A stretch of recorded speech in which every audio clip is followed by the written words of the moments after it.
नमस्कार, स्वागत है आप सभी का देवभूमि समाचार में। मैं आपके साथ निकिता कश्यप। बुलेटिन की शुरुआत करते हैं। खबर देहरादून से है, जहां स्थित हिमालयन कल्चरल सेंटर में आयोजित प्रथम सम्मान नागरिक संहिता दिवस पर यानी कि यूसीसी के कार्यक्रम को मुख्यमंत्री पुष्कर सिंह धामी ने संबोधित किया। जहां इस अवसर पर उन्होंने समान नागरिक संहिता के निर्माण से जुड़ी कमेटी सदस्यों और इसके सफल क्रियान्वयन में योगदान देने वाले प्रशासनिक अधिकारियों के साथ साथ पंजीकरण प्रक्रिया में सहयोग देने वाले सभी लोगों को सम्मानित किया गया है। जहां आपको बताते चलें कि कार्यक्रम के दौरान मुख्यमंत्री ने यूसीसी पर आधारित फोटो प्रदर्शनी का भी अवलोकन किया। तो वहीं मुख्यमंत्री पुष्कर सिंह धामी ने इस मौके पर कहा कि आज का दिन उत्तराखंड के इतिहास में स्वर्णिम अध्याय के रूप में दर्ज होगा, क्योंकि इसी दिन राज्य में समान नागरिक संहिता यानी कि यूसीसी लागू हुई।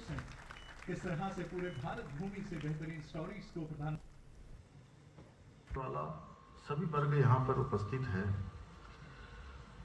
ऐसे सभी उपस्थित हमारे अतिथिगण, सभी मीडिया के मित्र, उपस्थित भाइयों एवं बहनों, मैं सबसे पहले तो इस विशिष्ट कार्यक्रम में आप सब इतनी बड़ी संख्या में उपस्थित हुए हैं, मैं आप सभी को बहुत आप सबका स्वागत करता हूं, आप सबका अभिनंदन करता हूं।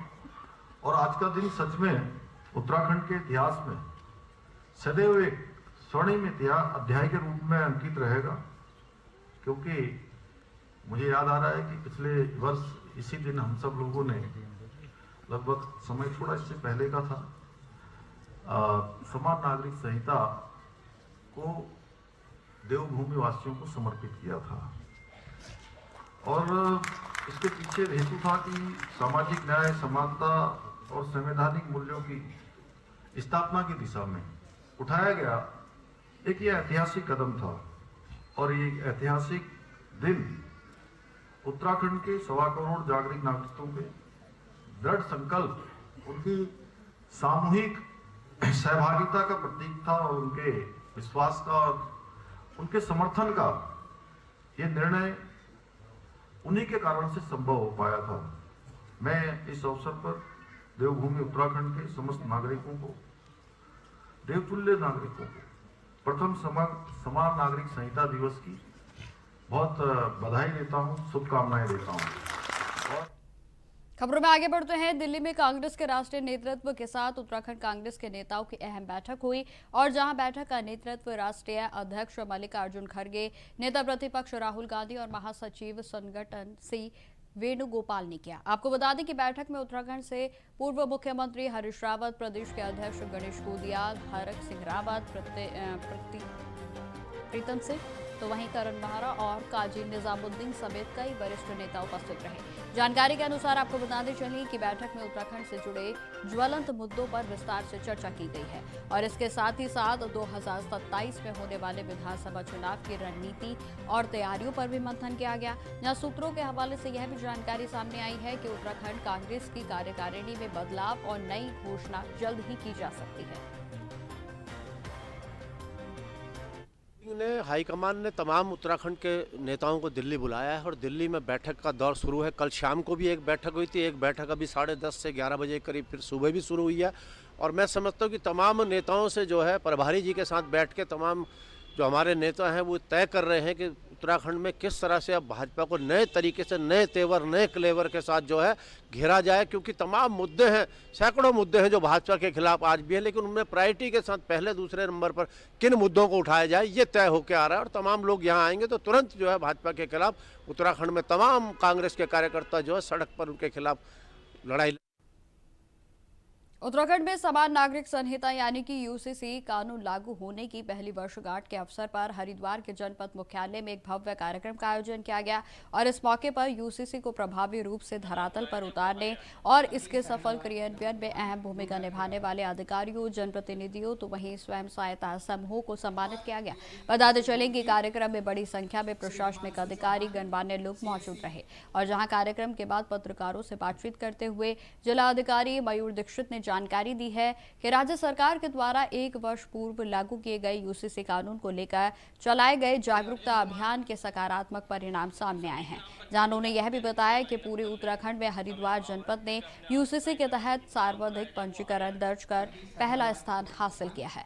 कार्यक्रम में उन अधिकारियों और जनप्रतिनिधियों को भी विशेष रूप से पुरस्कृत किया गया है जिनके प्रयासों से कई गांवों में 100% सैचुरेशन प्राप्त हुआ और साथ ही साथ जन तक कानून की जानकारी पहुंचाने के लिए अवेयरनेस कैंप भी आयोजित करने वाली टीमों को भी सम्मानित किया गया।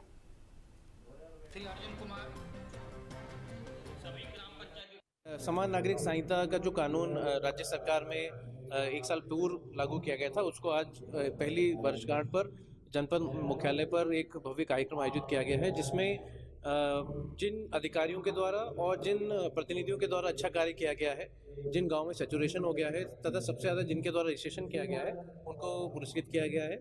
इसके अतिरिक्त जगह जगह जो हमारे अवेयरनेस कैंप्स रन किए गए थे, विभिन्न कार्यक्रम आयोजित किए गए थे, उसके रिजल्ट ये आया है कि हरिद्वार जनपद के द्वारा सर्वाधिक रजिस्ट्रेशन पूरे राज्य में किए गए हैं और आज राज्य सरकार द्वारा भी मुख्यालय पर कार्यक्रम आयोजित किया है, जिसमें हरिद्वार जनपद के अधिकारियों को, कर्मचारियों को भी सम्मानित किया जा रहा है। राज्य में लागू हुए आज 1 वर्ष पूरा हुआ। इस 1 वर्ष में हमने सफलतापूर्वक इस कानून के अंतर्गत जो भी काम करने थे वो किए हैं और आज इस कानून के अंतर्गत सब लोग अपने आप को एक समान रूप से महसूस कर रहे हैं। जिस प्रकार का वातावरण बनाने का प्रयास राज्य में किया गया था कि यूसीसी लागू होने के बाद लोगों में विभिन्न प्रकार की असमानता होगी, कहीं वो असमानता नजर नहीं आई। लोग बढ़ चढ़कर, चाहे वो विभाग के रजिस्ट्रेशन हो या अन्य प्रकार के इसके जो पहलू हैं, वो सब लोग बढ़ चढ़कर आगे बढ़ रहे हैं और मुझे प्रसन्नता है कि उसमें हरिद्वार जिले का पहला नंबर आया है। जो 5 सबसे अच्छे काम करने वाले जिनको आज सम्मानित किया गया, 2 हरिद्वार जनपद के हैं। तो आज इस अवसर पर 1 वर्ष पूरा होने पर मैं भारतीय जनता पार्टी की सरकार को, आदरणीय मुख्यमंत्री पुष्कर सिंह धामी जी को हृदय से बधाई और शुभकामनाएं देता हूं। तो यूसीसी कानून के 1 साल पूरे होने पर आपको बताते चले कि प्रदेश भर में कार्यक्रमों का दौर जारी रहा और इस अवसर पर हल्द्वानी के नगर निगम MB PG डिग्री कॉलेज सभागार में भी एक भव्य कार्यक्रम आयोजित किया गया। जानकारी के अनुसार कार्यक्रम में हल्द्वानी नगर निगम से मेयर गजराज बीस्ट, तो वहीं जिलाधिकारी और कई दायित्वधारी मंत्री भी उपस्थित रहे। इस दौरान स्वयं सहायता समूह के स्टॉल लगाए गए और जहां यूसीसी सर्टिफिकेट रजिस्ट्रेशन के लिए भी विशेष कैंप को चलाया गया। जानकारी देते चले कि कार्यक्रम में संगोष्ठी का आयोजन भी किया गया और जिसमें समाज के प्रबुद्ध नागरिक, वकील और बार एसोसिएशन के सदस्य व लॉ के छात्र भी शामिल हुए और जहां जिला अधिकारी ने जानकारी दी कि राज्य में समान नागरिक संहिता कानून को 1 वर्ष पूरा हो गया है और इस अवसर पर बेहतर कार्य करने वाले लोगों को सम्मानित किया जा रहा है। तो वहीं इस संगोष्ठी के माध्यम से उपस्थित लोगों को यूसीसी के महत्व और इसके प्रभाव के बारे में व्यापक जानकारी दी गई।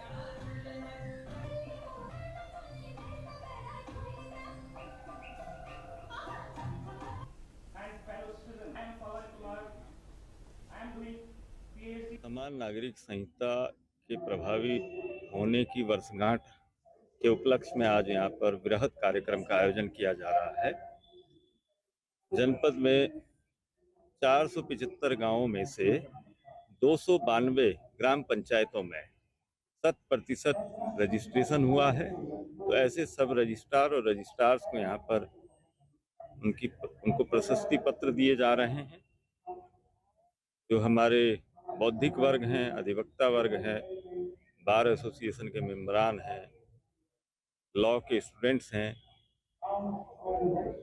समुदाय के विभिन्न वर्गों के प्रतिनिधि हैं, उनके द्वारा यहाँ पर वाद विवाद, डिबेट वगैरह का भी आयोजन है। खबरों में आगे बढ़ते हैं। उत्तराखंड के ऋषिकेश से एक बयान सामने आया है और जिसमें भरत मिलाप आश्रम के महंत स्वामी नारायण दास महाराज ने धार्मिक स्थलों में प्रवेश को लेकर अपनी राय को व्यक्त किया। उनका कहना है कि अन्य धर्मों के लोगों का मंदिरों में प्रवेश विवाद का विषय बन सकता है और इसे लेकर सख्त प्रतिबंध लगाया जाना चाहिए। जहां महंत ने न केवल यह कहा कि यह केवल उत्तराखंड ही नहीं बल्कि देश भर के मंदिरों पर भी लागू होना चाहिए। जानकारी देते चले कि महंत स्वामी नारायण दास ने आरोप लगाया है कि कई बार गैर हिंदू व्यक्तियों के मंदिर में प्रवेश से धार्मिक स्थलों की शांति और व्यवस्था भंग होती है। उन्होंने मंदिरों में अनुशासन, सुरक्षा और शांतिपूर्ण वातावरण बनाए रखने की आवश्यकता पर भी जोर दिया। मंदिरों में देखिए, बहुत सुंदर प्रश्न किया आपने। और जो भी हमारे सनातन धर्म के मानबिंदु हैं, धार्मिक स्थल हैं, उसमें हर व्यक्ति का ये नैतिक धर्म है, दायित्व है कि वो सब धर्मों का सम्मान करे, लेकिन पूजन पद्धति अपनी सबकी अलग अलग है। इसलिए सनातन धर्म के जो मंदिर हैं, सनातन धर्म के जो भी हमारे मंदिर हैं, मठ हैं, उनमें तो सनातन धर्मावलंबी का ही प्रवेश उचित रहेगा। अगर अन्य धर्मावलंबी उसमें प्रवेश करना चाहते हैं तो मैं समझता हूँ कि ये विवाद का विषय बन जाएगा, उचित नहीं रहेगा। सम्मान सबका करना चाहिए, लेकिन अगर उत्तराखंड में क्या पूरे भारत में ये होना चाहिए कि जो भी सनातन धर्म के मंदिर हैं, उन मंदिरों में प्रवेश जो है सनातन धर्मावलंबियों का ही होना चाहिए। तो अनेक बार ये देखा गया है और अनुभव में सबके है कि अगर कोई गैर हिंदू सनातन धर्म के मंदिरों में गया है तो उसने वहां पर जाकर के अराजकता फैलाई और जाकर के वहां की शांति को भंग किया है। तो इसलिए इस सबको देखते हुए जो है ये निर्णय सही है कि सनातन धर्म के जो भी मंदिर मठ हैं उनमें सिर्फ सनातन धर्मावलंबी प्रवेश करें, पूजा पाठ करें और बाकी लोग अपने अपने अनुसार अपना पूजा पाठ करें जहां भी उनका भी धर्म स्थान हो।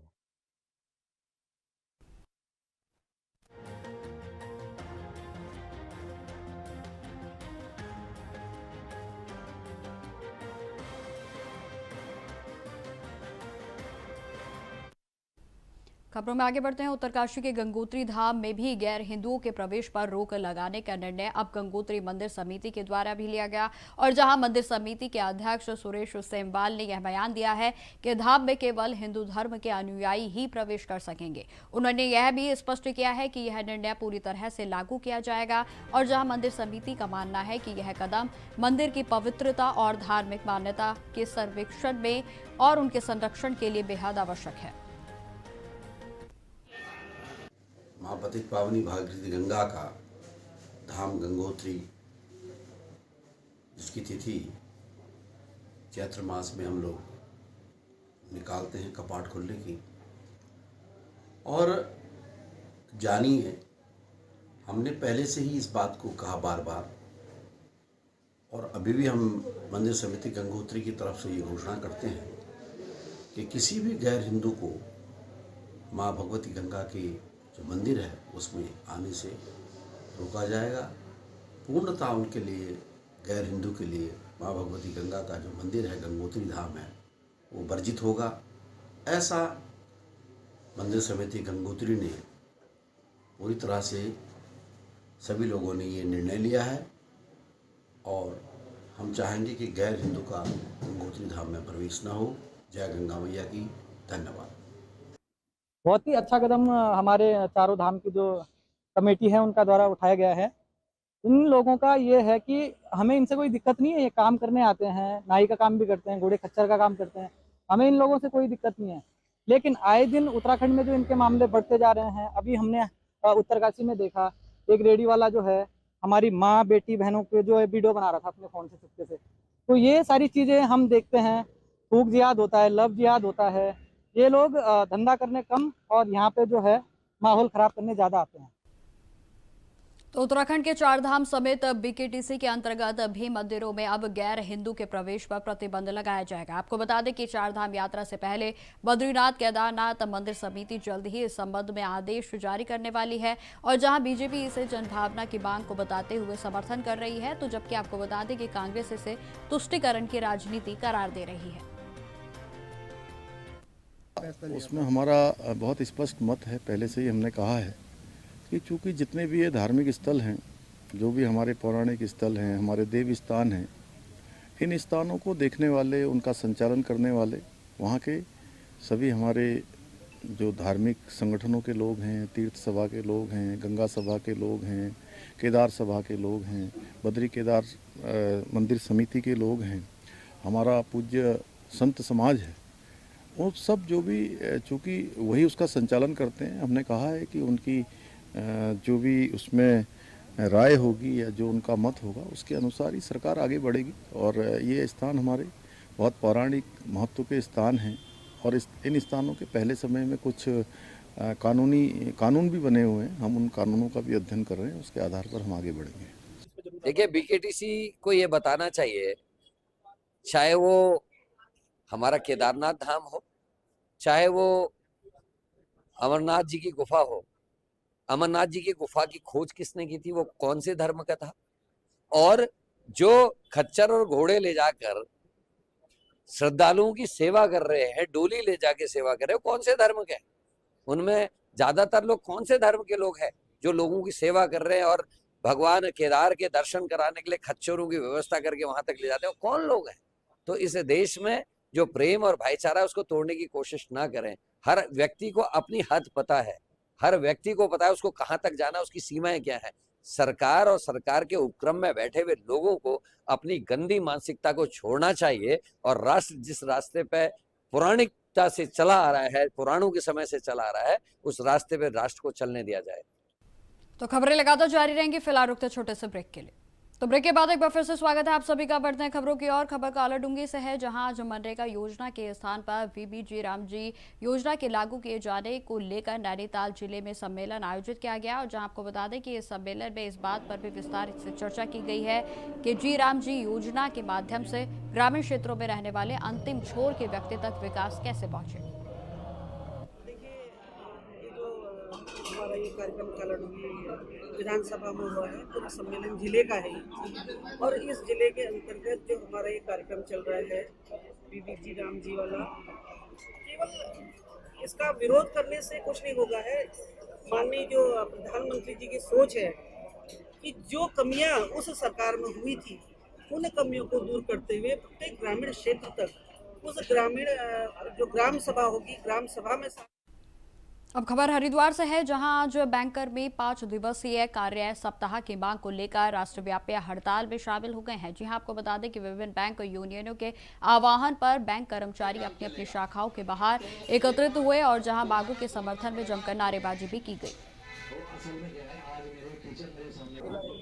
असिस्टेंट जनरल सेक्रेटरी उत्तराखंड का जो मेन आज हमारी स्ट्राइक का पर्पस है, वो पर्पस केवल एक ही है, इम्प्लीमेंटेशन ऑफ 5 डे बैंकिंग। और सारे सैटरडे जितने भी हैं सबको ऑफ किया जाए, क्योंकि वर्क लाइफ बैलेंस जो है अधिकारियों वर्ग का वो मेंटेन नहीं हो पा रहा है। बहुत एक्सेसिव प्रेशर है, हर जगह से प्रेशर है, मैनेजमेंट का प्रेशर है, गवर्नमेंट की स्कीम्स के इम्प्लीमेंटेशन।